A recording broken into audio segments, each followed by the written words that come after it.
ሰላም ጤና ይስጥልኝ ውድና የተከበራችሁ የኢንፎቴክ አማሃሪክ ቲዩብ ተከታታዮች እንዴት ናችሁ? ሁሉ ሰላም፣ ሁሉ ጤና? እኔ በጣም ደህና ነኝ። እንግዲህ ለዛሬ ያዘጋጀሁላችሁ ትምህርት ተከታታይ የሆነ ትምህርት ነው ያዘጋጀሁላችሁ። እሱም አጠቃላይ የሞባይል ጥገና አጠር ባለ መልኩ በክፍል አዘጋጅቼ ነው የማቀርብላችሁ። እንግዲህ ለማስታወስ ያክል ለዚህ ለዩቲዩብ ቻናል አዲስ ከሆናችሁ ቻናሉን ሰብስክራይብ በማድረግ የደወል ምልክቱን በመጫን በየሰዓቱ የሚለቀቁ የሞባይል የሶፍትዌርና የሃርድዌር ትምህርቶች የሚደርሷችሁ ይሆናል። ይህም ፕሮግራም አዘጋጅቼ ማቅረብላችሁ እኔ መሐመድ ኢብራሂም ነኝ። አብራችሁን ቆዩ። እንግዲህ ውድ የቻናል ቤተሰቦች እንደሚታወቀው ያው አሁን ላይ የምናተኩርበት የሞባይል ሃርድዌር ላይ ነው የምናተኩረው። ነገር ግን ጄኔራል የሞባይል ጥገና የሚል ትምህርት ነው የምንሰጠው ጄኔራሊ ማለት ነው። አንዳንድ የሶፍትዌር ትምህርቶችን ልንመለከት እንችላለን፣ ግን ዋና ላይ በዋና መልኩ የምናየው የሞባይል ሃርድዌር ነው የምንመለከተው ማለት ነው። ያው ሰፋ አድርገን የምንመለከተው የሞባይል ሃርድዌር ነው የምንመለከተው። የሞባይል ሶፍትዌር ትምህርት መማር ከፈለጋችሁ እንደ መነሻ ሀሳብ ነው የሚሆናችሁ። እንግዲህ አጠቃላይ የሞባይል ሶፍትዌር ትምህርት ነው ማለት አልችልም። እስከ አሁን የሰራናችሁ ቪዲዮዎች አሉ፣ መለስ ብላችሁ መመልከት ትችላላችሁ። ዛሬ የምናየው ደግሞ ያው የሞባይል የሃርድዌር ትምህርት ነው። የሶፍትዌር ትምህርቱን ከኋላ ተመልሳችሁ መጎብኘት ትችላላችሁ ማለት ነው። አንዳንድ ትምህርቶች አሉ ምንም የማታውቁ ከሆነ እንደ መነሻ ይሆናችኋል ማለት ነው። እንግዲህ አንድ መያዝ ያለባችሁ ነገር አሁንም ይሄን ፕሮግራም የማዘጋጅላችሁ ለጀማሪዎች ነው። እንግዲህ ፕሮፌሽናል የሞባይል ጠጋኞች አላችሁ። እንግዲህ ያ ለፕሮፌሽናል ሳይሆን አንድ ጀማሪ የሞባይል ጠገኝ ባለሙያ ምንድን ነው ማወቅ ያለበት የሚለውን ነገር እንደ መነሻ ሀሳብ ነው ይሄንን ያዘጋጀውላችሁ ማለት ነው። እንግዲህ ይሄን ፕሮግራም በተከታታይ ብትከታተሉት ተጠቃሚ ትሆናላችሁ ብዬ አስባለሁ። ቀጥታ ወደ ዛሬው ፕሮግራም የማልፈው እንግዲህ አሁን ትምህርታችን የሚሆነው የሞባይል የሃርድዌር ትምህርታችን የሚሆነው ሞጁል እንደ መነሻ ሀሳብ እንጠቀማለን። እዚህ ጋር እንደምትመለከቱት ሁለት ሞጁሎች አሉ። ፒዲኤፍ ናቸው፣ ሶፍት ኮፒ ናቸው። ሶፍት ኮፒውን ደግሞ በቴሌግራም ቻናላችን ላይ እንለቀዋለን። እዛ ቴሌግራም ቻናላችን ላይ ገብታችሁ መመልከት ትችላላችሁ ማለት ነው። እንግዲህ ከነዚህ ከሁለት ሞጁሎች ላይ ጨመቅ እያደረግን የምንመለከተው ሙሉውን አንመለከትም፣ ምክንያቱም ሰፋ ያለ ስለሆነ ጠበብ እያደረግን የምናየው። ግን እንደመነሻ ሀሳብ ሁለት ሞጁሎችን እንጠቀማለን። ይሄንን እንድታውቁልኝ እፈልጋለሁ። በእንግሊዘኛ የተዘጋጁ ሞጁሎች ናቸው። እንግዲህ አጠቃላይ የሞባይል ሶፍትዌር ጥገና የሚለውን እስኪ አሁን እንመልከትና ከዛ በኋላ ቀጣይ ስቴፕ ባይ ስቴፕ እንግዲህ የምንመለከተው ይሆናል ማለት ነው። እስኪ አሁን መግቢያ ወደሚለው እንሂድ። መግቢያ ወደዚህ ወደ ጥገና ለመግባት የፈለጋችሁ አካላቶች እስኪ እንደ መግቢያ የዛሬ እንደ መግቢያ ነው የምንመለከተው። እሺ ይህንን ትምህርት ከመጀመራችን በፊት ማወቅ ያለብን ነገራቶችን እስኪ ትንሽ እንደ መግቢያ ያክል እንጠቁም። ማለትም ወደ ሞባይል ጥገና ስራ ለመግባት ከመግባታችን በፊት ምን ማወቅ አለብን? ምን ነገር ማወቅ አለብን? ወይም ደግሞ ወደ ጥገናው ስራ ለመግባት እኛ ምንድነው የሚጠበቅብን? እንግዲህ በመጀመሪያ ደረጃ የሞባይል ጥገና ስራ ለመግባት ሙያውን መውደድ አለብን። በቃ ማለት አንድ የሚባል ነገር አለኩ። አንድ ሙያውን ከወደድ ነው ምንም ነገር አያግደንም። በቃ እኛም ወይም ደግሞ ይሄም ትምህርት የምትከታተሉ አካላቶች የሞባይል ጥገና ስራ ውስጣችሁ ላይ ፍላጎት ካላችሁ ምንም ነገር አያግዳችሁም። ስለዚህ ሙያው ላይ ለመግባት የግድ ሙያውን መውደድ አለብን። ምሳሌ ሌላ ስራ መስራት እየፈለግን ወደ ጥገና ስራ ብንገባ ብዙ ቦታ አንሰጠው። ነገር ግን የውስጣችን ተነሳሽነት የውስጣችን ፍላጎት ካለው ይሄ ስራ በጣም አዋጭ ይሆናል ማለት ነው። ይሄ የሞባይል ጥገና ስራ። ሁለተኛ ደግሞ ማወቅ ያለብን ነገር ስራውን ለመጀመር ብዙ ብር አያስፈልግም። ምሳሌ እንደሚታወቀው 400 ሺህ ብር፣ 500 ሺህ ብር፣ 600 ሺህ ብር ወይም ደግሞ ሌላው ቀርቶ 100 ሺህ ብር አይፈጅም። አንድ የጥገና ስራ ለመጀመር 100 ሺህ ብር ራሱ አይወስድም። በበቂ ሁኔታ 100 ሺህ ብር አይወስድም።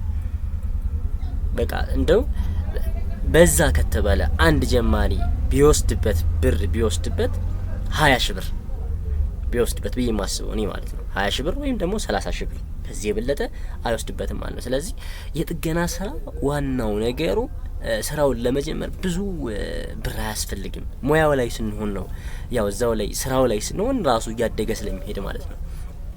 ሌላው ደግሞ ማወቅ ያለባችሁ የጥገና ስራ በዩኒቨርሲቲ ኮርስ አይሰጥም፣ በዩኒቨርሲቲ ደረጃ አይሰጥም። ይህንን ማወቅ ይጠበቅብናል። አሁን ሌሎች ሀገራቶች በዩኒቨርሲቲ ደረጃ የሚሰጥበት ሂደት አለ። በነገራችን ላይ ከዓለም አንደኛ በሞባይል ጥገና ታዋቂ የሆነችው ሀገር ህንድ ናት። በሞባይል ጥገና ታዋቂ ሀገር ህንድ ናት።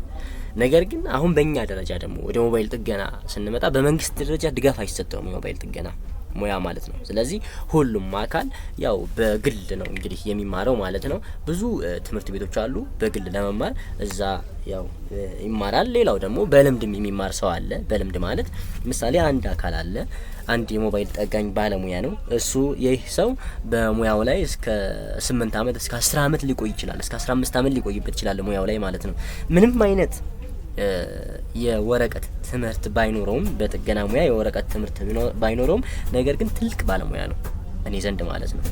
አንድ ማወቅ ያለብኝ በእኔ እምነት የወረቀት ማለት ወይም ደግሞ በሞባይል ጥገና ዝም ብሎ 2 ወር 3 ወር ወይም ደግሞ 1 አመት ኮርስ ከወሰደ ይልቅ 10 አመት ስራው ላይ የቆየ ሰው ሙያ ያለው ብዬ ነው የማስበው በእኔ እይታ ማለት ነው። ስለዚህ አንዳንድ አካላቶችም በዚህ አይነት መንገድ ይማራሉ። ማለትም እነዚህ ልምድ አላቸው ጋር በመምጣት አብረው እየሰሩ ሙያውን ይቀስማሉ ማለት ነው።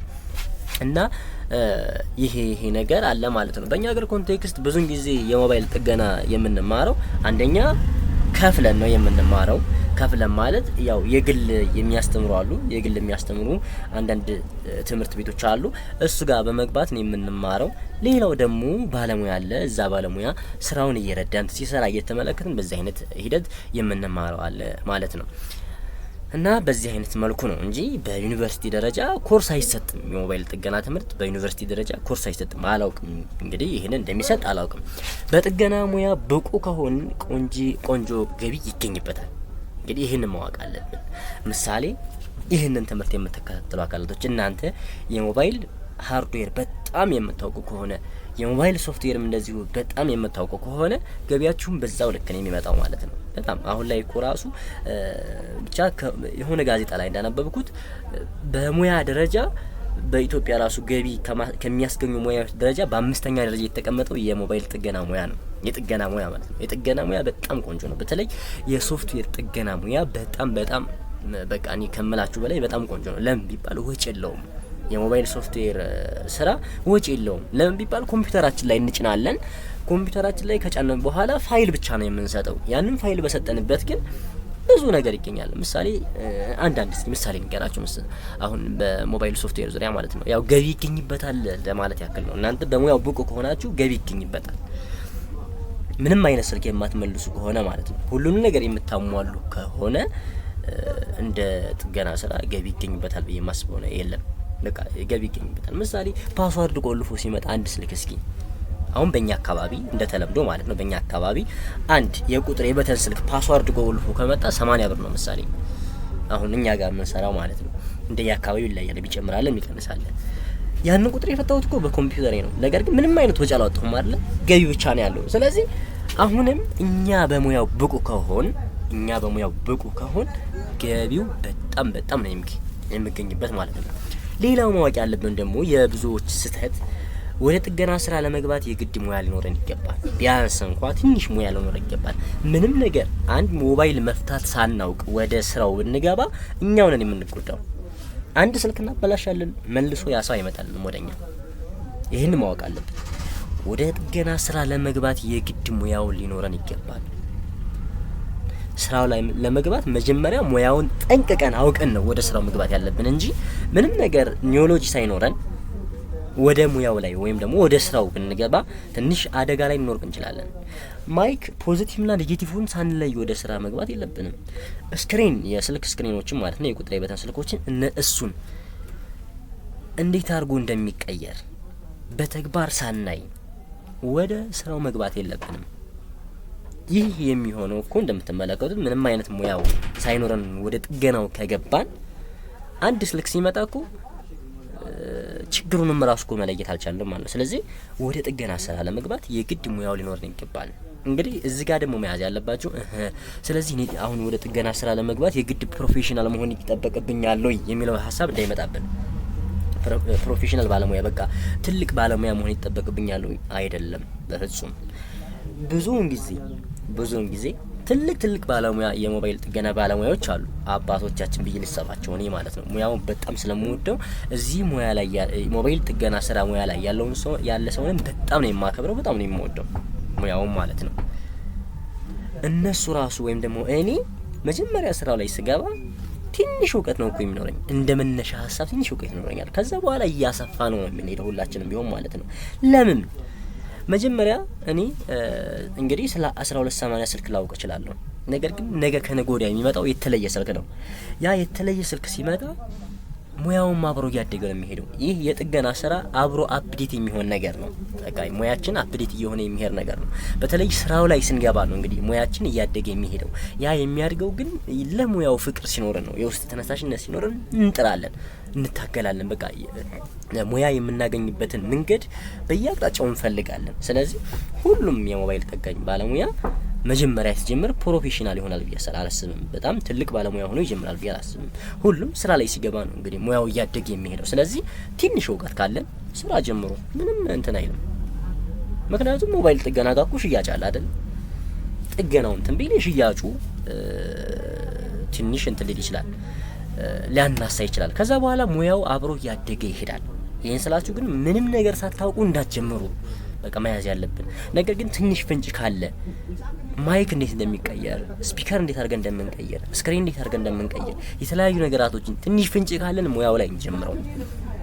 የሚያስቸግር ስራ ከሆነ ለመስራት ባሮዬ ስልክ መለማመድ፣ ከዛ ሙያችን እያደገ ይሄዳል ማለት ነው። ነገር ግን ማወቅ ያለብን ነገር ወደ ጥገና ስራ ለመግባት የግድ ሙያው ሊኖረን ይገባል። በቃ ይሄንን ማወቅ አለብን። ሙያ ሲባል ፕሮፌሽናል ሙያ አይደለም ብያለሁ፣ ግን እንደ መነሻ በቃ ትንሽ ነገራቶችን እንኳን መስራት ይተበቅብናል ማለት ነው። ትንሽ በተግባር መስራት ይተበቅብናል። የወረቀቱ አይደለም። ብዙን ጊዜ የምንሰራተው ነገር የወረቀቱ ምንም አይነት አሁን እኔ ከዚህ ትማራላችሁ። ይሄ ግን ለእናንተ እንደ ቲዮሪ መልክ እንዲሆንላችሁ ነው። ከዛ በኋላ እናንተ ባሮዬ ስልክ መለማመድ ይኖርባችኋል። አንድ ገጠመኝ ልንገራችሁ። አንድ ጓደኛዬ ነበረ ኮሌጅ በሚባልበት ሰዓት በጣም ግን የሞባይል ጥገና ስራን ይወዳል እና ወደዚህ ስራ ለመግባት ምን አደረገ? አሮጌ ስልክ ይሰበስብ ጀመረ።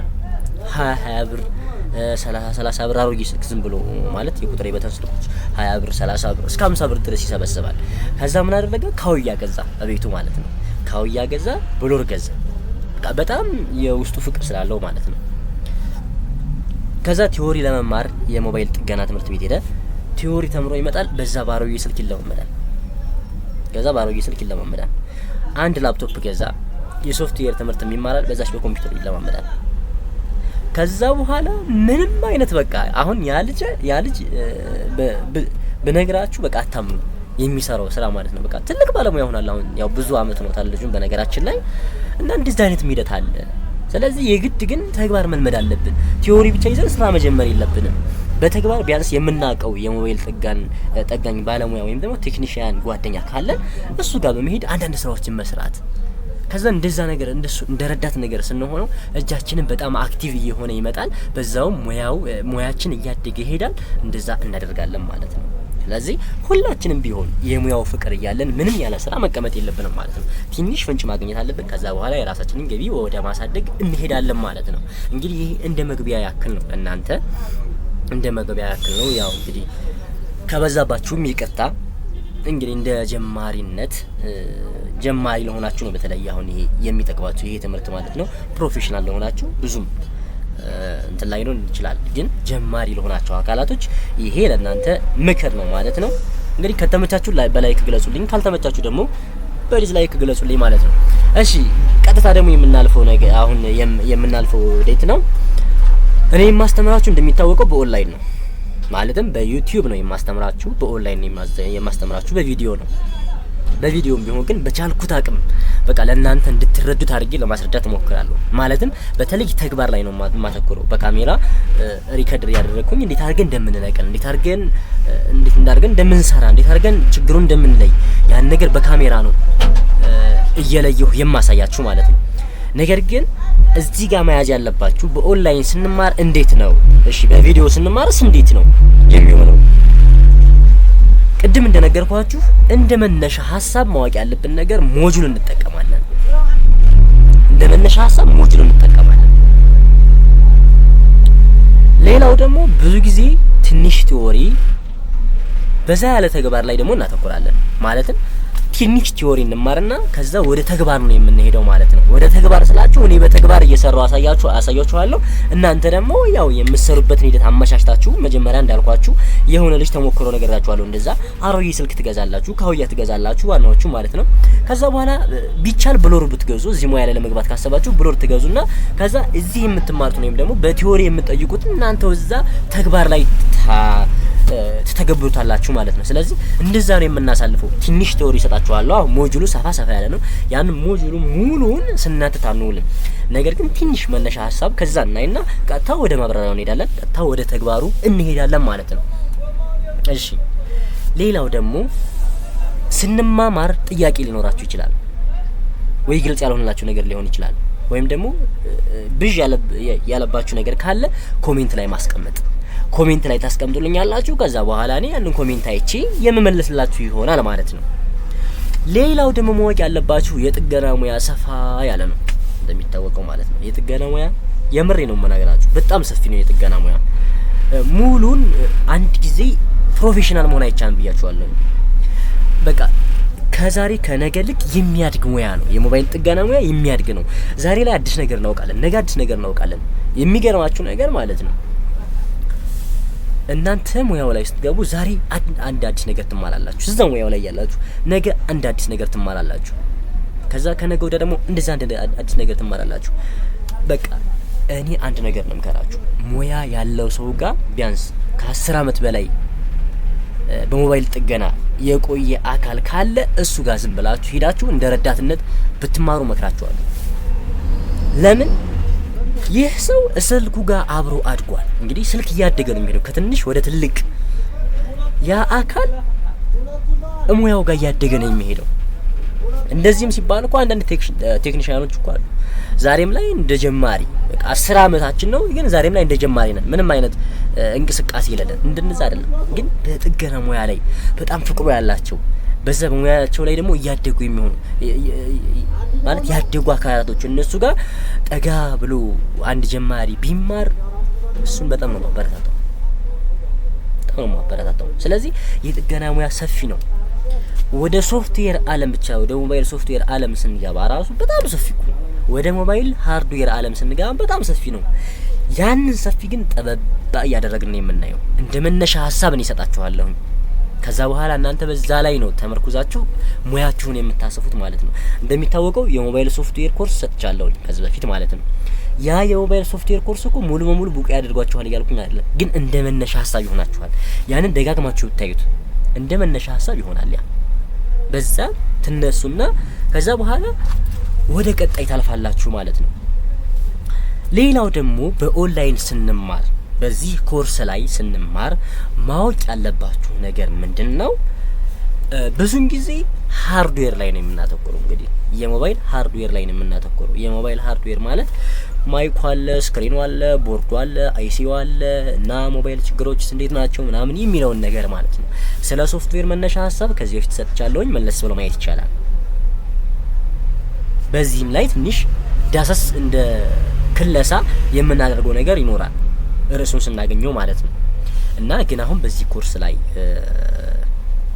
የምናየው ስለ ሃርድዌር ይሆናል ማለት ነው።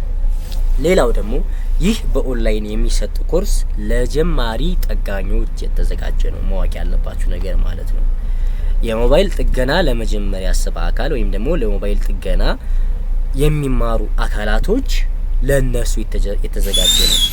ለፕሮፌሽናል ሞባይል ጠጋኞች ይህ ኮርስ እንደ ክለሳ ነው እንጂ የሚሆነው ብዙን ጊዜ እናውቀዋለን።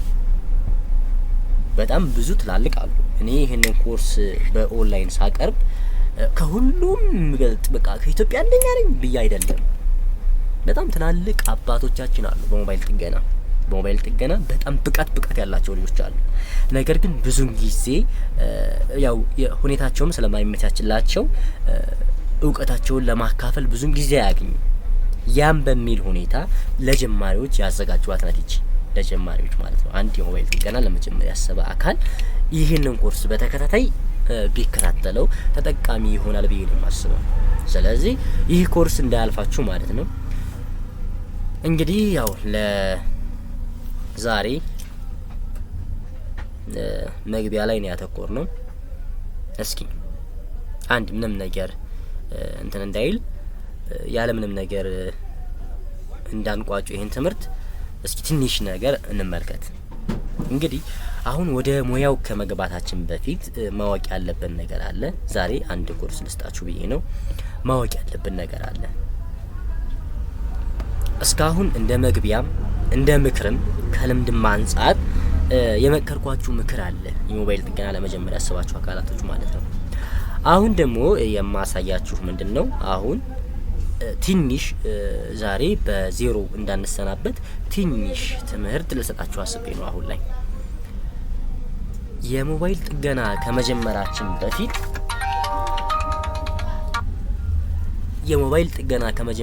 በፊት ስለ ሞባይል ምንነት ማወቅ አለብን። እሱስ ምንድነው? ሞባይል ማለት ምንድነው? ይሄ ግልጽ እኮ ነው። ሞባይል ማለት ምን ማለት ነው የሚለውን ነገር ሁሉም ሰው ያውቃል ብዬ ነው የማስበው። ለምን እንጀራ ማለት ምን ማለት ነው? ይህ አይነት ጥያቄ ነው። ሞባይል ማለት ምን ማለት ነው የሚለው ማለት ነው። ምክንያቱም በተግባር እያየው ነው። ምንድነው የሚያገለግለው ሞባይል? ይሄንን ምንም ዲፋይን አላደርገውም። ምክንያቱም እዚህ ላይ ጊዜ መፍጀት ነው እንጂ ብዙም አድቫንቴጅ አይኖረውም። ይሄ ግልጽና ግልጽ ነው ማለት ነው። ምክንያቱም በሁሉም ሰው ላይ ሞባይል አለ። ከአንዳንድ ሰው በስተቀር ስንት ሰው ነው ሞባይሉን የቀያየረው? አሁን በሞባይል ከያዛችሁ ጀምሮ ይሄን ቪዲዮ የምትከታተሉት ልጠይቃችሁ፣ ሞባይል ከያዛችሁ ጀምሮ ስንት ሞባይል ቀያየራችኋል እስካሁን? ሚኒመም 3 ስልክ ይቀያየራል ብዙ ሰው ማለት ነው። እና ያን 3 ስልክ እጁ ላይ እየቀያየረ ሞባይል ማለት ምን ማለት ነው ብለው ይሄ ቀልድ ጥያቄ ነው። እንጀራ ማለት ምንድነው እንደሚለው ነው ማለት ነው። ወይም ደግሞ ዳቦ ምንድነው? ስለዚህ ወደዚህ ላይ አላተኩርም። ግን እንደሚታወቀው የሞባይል አይነቶች ስንት ናቸው? እስኪ አሁን እነዚህ ላይ ነው የምናተኩረው። የሞባይል አይነቶች ስንት ናቸው? ብዙ አይነት የሞባይል አይነቶች አሉ። ብዙ አይነት ምሳሌ በሰዓት መልክ የሚሰራ ሞባይል አለ። በጣም ትናንሽ በእስክሪብቶ ላይ የሚሰራ ስልክ አለ። እንግዲህ እኔ ካየሁት ነው። በእስክሪብቶ ስልክ በቃ እስክሪብቶ ነው የሚመስለው። በደረታችን ሸሚዛችን ላይ ነው የምንሰካው። ግን እስክሪብቶ የሚያክል ሞባይል አለ። እንግዲህ የሞባይል አይነቶች ማለት ነው። ነገር ግን በዋናነት የሞባይል አይነቶች በአመራረታቸውና በመጠናቸው እንዲሁም ደግሞ በይዘታቸው በ3 ነው የምንከፍላቸው። ዋናዎቹ በ4 ነው የምንከፍላቸው። በአመራረታቸውና በመጠናቸው እንዲሁም ደግሞ በተለያየ አይነት ቅርጻቸው በ4 ነው የምንከፍላቸው። እነሱስ ምንድን ናቸው? አንደኛው ባር ሞባይል ይባላል። ባር ሞባይል አሁን በዚህ በጽሁፍ ላይ ላንረዳው እንችላለን። ባር ሞባይል ያው በቪዲዮ አሁን ደግሞ በቀጥሌ አሳያችኋለሁ። አንደኛው ባር ሞባይል ይባላል።